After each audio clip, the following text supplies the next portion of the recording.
ఎలా వచ్చాయో ఎక్కడి నుంచి వచ్చాయో తెలియదు కానీ మా ఇంటికి నల్లులు అయితే వచ్చాయి. నేనైతే ఆ నల్లుల్ని 3 సార్లు చూశాను. ఫస్ట్ టైం వచ్చేసి మా చిన్నోడు డెలివరీ కోసం హాస్పిటల్లో జాయిన్ అయినప్పుడు అప్పుడు చూశాను. తెలుసు కదా గవర్నమెంట్ హాస్పిటల్లో బెడ్లు ఎలా ఉంటాయో, కొబ్బరి పీసు అనమాట. వాటికైతే బేగా నల్లులు వచ్చేస్తాయంట. అప్పుడైతే చూశాను.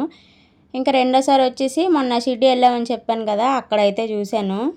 ఇంకా మూడోది అయితే మా ఇంట్లో అనమాట. అసలు నేను ఇన్ని రోజులైంది ఎప్పుడూ చూడలేదు ఇంట్లో నల్లుల్ని. ఎక్కడి నుంచి వచ్చాయో ఎలా వచ్చాయో తెలియదు కానీ మొత్తానికి ఇంటికి నల్లులు అయితే వచ్చాయి. అసలు ఎలా వస్తున్నాయో, ఎలా కొడుతున్నాయో, ఎలా కుట్టేసి వెళ్ళిపోతున్నాయో తెలియట్లేదు కానీ అవి కుట్టేసిన 10 నిమిషాలకు మాత్రం దద్దుర్లు వచ్చి సురుక్కు మన్నాక తెలుస్తుంది అనమాట. అవి కుట్టినప్పుడు కూడా స్పర్శ తెలియట్లేదు మనకి. ఒక్కొక్కరు అమ్మవారు అంటున్నారు నల్లుల్ని, ఇంకొకరు ఏమొచ్చి ఇంటికి దరిద్రం పట్టే ముందు నల్లులే వస్తాయని ఇంకొకరు అంటున్నారు. విచిత్రంగా మా పెద్దోడికి అమ్మవారు వచ్చిందని చెప్పాను కదా, ఆ రోజు నుంచే కనబడ్డాయి అవి కూడానా.